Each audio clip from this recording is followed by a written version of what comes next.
విచ్చేసినటువంటి గౌరవ పెద్దలు పూజలు మాజీ మంత్రివర్యులు సత్యనారాయణ గారికి అదేవిధంగా పెద్దలు ప్రార్థిస్తున్నాను. అదేవిధంగా ఈ సేవ చేసుకునే భాగ్యాన్ని మాకు కల్పించాలని మిమ్మల్ని ప్రార్థిస్తున్నారు. మిత్రులారా, మంచి చేయడానికి మనం దృష్టి ఉండాలి.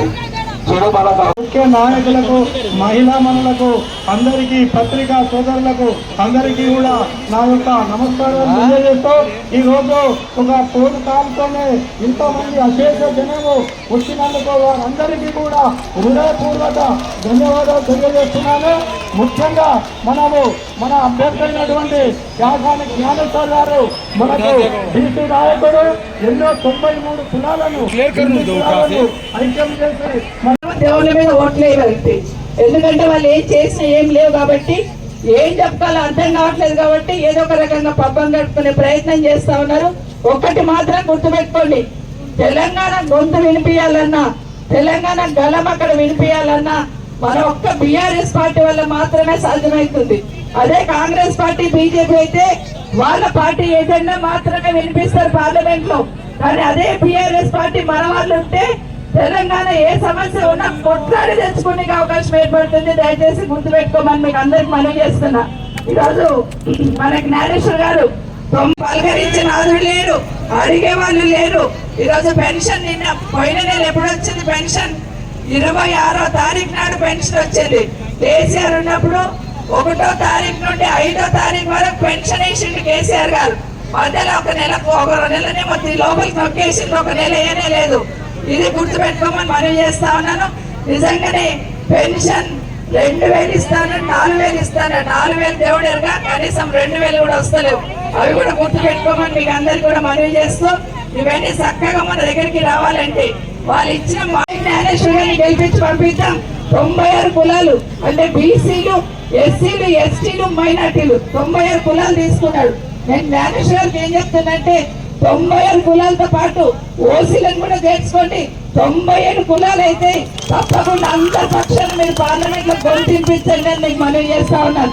ఖచ్చితంగా మనం ఓట్లేసి గెలిపిద్దాం.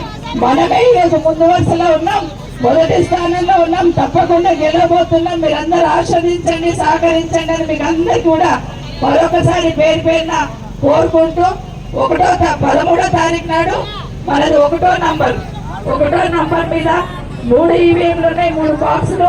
మొదటి బాక్స్ లో 1వ నంబర్ మీద కాసాని జ్ఞానేశ్వర్ గారి గుర్తు కారు గుర్తు కోటేసి గెలిపించమని మీకు అందరు కూడా మరొకసారి తెలియజేసుకుంటే, ఎందుకంటే ఒక్కసారి గుర్తుపెట్టుకోండి, ఇంటికి పోగానే, వ్యవసాయం దగ్గర పోగానే, కరెంటు పోగానే ఎవరు గుర్తుకొస్తున్నారు?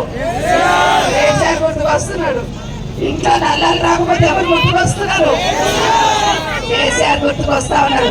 రైతు బంధు పడకపోతే రైతు కళ్ళల్లో నీళ్ళు వచ్చి ఎవరు గుర్తుకొస్తున్నారంటే కేసీఆర్ గుర్తుకొస్తున్నాడు.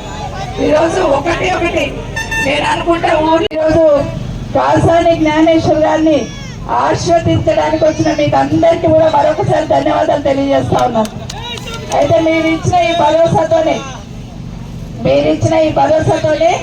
మీ అందరి గొంతుకై కాసాని జ్ఞానేశ్వర్ గారు పార్లమెంట్ లో మాట్లాడబోతా ఉన్నారు, ఇంద్రారెడ్డి గారు సాక్షిగా. అవునా కాదా?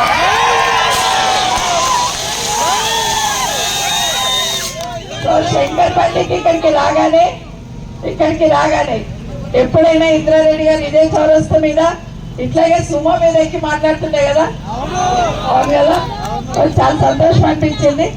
ఈ రోజు మనమందరం కూడా గ్రామాలలో ప్రతి ఒక్కరం కూడా కేసీఆర్ గారు 10 సంవత్సరాల నుండి చేసిన అన్ని కూడా ఒక్కసారి కింది వరకు తీసుకెళ్లి ప్రతి ఒక్కరికి కూడా ప్రతి గ్రామంలో కేసీఆర్ గారు తీసుకొచ్చిన కార్యక్రమాలు అందరి కుటుంబాలు లేవు, ఖచ్చితంగా కింది వరకు వెళ్ళి చెప్పగలిగితే ప్రతి ఇంటికి ఏదో ఒక రకంగా మేలు జరిగిన విషయాన్ని దయచేసి గమనించాలని కోరుతా ఉన్నాను. అంతేందుకు మన దగ్గర రైతు బంధు ఎవరు అడగలేదు, ఎవరు చెప్పలేదు, కానీ కేసీఆర్ గారు పుణ్యాన రైతు బంధు లాంటి, రైతు బీమా లాంటి, మిషన్ భగీరథ నీళ్లు ఒకటి కాదు చాలా కార్యక్రమాలు ఈరోజు మన కేసీఆర్ గారు చేయడం జరిగింది. ఈరోజు కాసాని జ్ఞానేశ్వర్ గారిని ఇక్కడ పంపించున్నారు. ఎప్పుడైనా మనం ఏం చేస్తారు, మన దగ్గర కేసీఆర్ ఎవరిని పంపించినా వాళ్ళందరికీ ఓటేసి గెలిపించున్నారు. మొదట్లో ఫస్ట్లో చేవెళ్ళ పార్లమెంట్ ఏర్పడగానే కొండ విశ్వేశ్వరరెడ్డి గారిని కేసీఆర్ పంపిస్తే కేసీఆర్ పంపించింది కదని కారు గుర్తు కోటేసి గెలిపించి పంపించారు. రెండోసారి మన జిల్లా కాకపోయినా మన ప్రాంతం కాకపోయినా కూడా అంతటా తిరిగి ఒకరోజు కేసీఆర్ గారి నాయకత్వం పనిచేయదు, టీఆర్ఎస్ జెండా పట్టుకున్న వాళ్ళు ఏం పనిచేయరు, నేను ఓడిపోతానేమో రూలింగ్ పార్టీలో పోయి రేవంత్ రెడ్డి గారి దగ్గర పోయి కేసీఆర్ గారి ఇబ్బందులలో ఉన్నప్పుడు కేసీఆర్ గారి బిడ్డను అరెస్ట్ చేస్తున్న సమయంలో రేవంత్ రెడ్డి దగ్గర పోయి కండువా కప్పుకున్నాడే మానవత్వం లేకుండా ఒక్కసారి ఆలోచించమని కోరుతా ఉన్నాను.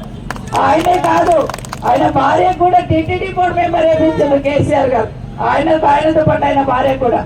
అది నియత్ మర్చిపోయి ఈరోజు పక్క పార్టీలో పోయి ఏం చెప్తున్నాడు, అభివృద్ధి కావాలంటే అధికార పార్టీ ఉండాలంట.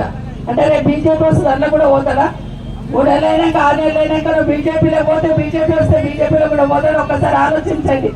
నిజంగానే ఈరోజు శంకర్పల్లి గతంలో ఎట్లుండింది, ఇప్పుడు ఎట్లయింది, కేసీఆర్ వచ్చిన తర్వాత ఒక్కసారి ఆలోచించమని కోరుతా ఉన్నాను. ఇక్కడ శంకర్పల్లిలో ఈ చౌరస్తా కాడ నిలబడి వింటూ ఉంటే చూస్తూ ఉంటే హైదరాబాద్ సిటీలో ఉన్నట్టే 4 లైన్ల రోడ్డు లైట్లతో ఎట్లా ఉంది మన శంకర్పల్లి ఒక్కసారి ఆలోచించండి.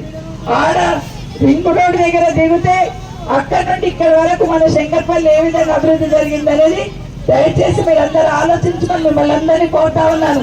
రేవంత్ రెడ్డి గారు మొన్న ఎలక్షన్స్ అప్పుడు, అసెంబ్లీ ఎలక్షన్స్ అప్పుడు ఎన్నో మాటలు చెప్పి ఎన్నో అబద్ధాలు చెప్పి మసిపూసి మారేడుకాయ చేసి ఈరోజు ఓట్లు వేయించుకున్నాడు. మళ్ళొక్కసారి అదే అబద్ధాలు చెప్పి మాట్లాడాలని ప్రయత్నం చేస్తున్నాడు. మొన్న ఒక రోజు ఏమన్నాడు ఒకసారి విన్నారు కదా టీవీలలో, మొన్న మహేష్ వచ్చినప్పుడు ఏం చెప్పిండంటే కేసీఆర్ ఇంటి మీద వాళ్ళ కాకి నా ఇంటి మీద వాళ్ళొద్దు అన్నాడు. అన్నాడా?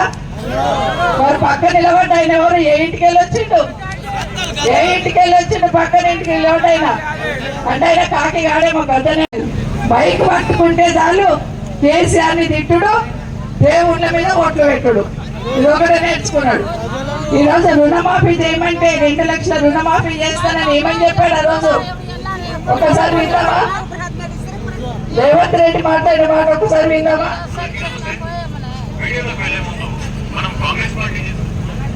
ఒక్క నిమిషం వింటాను.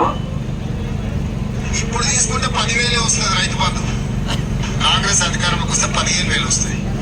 10,000 ఏం చెప్పిండు?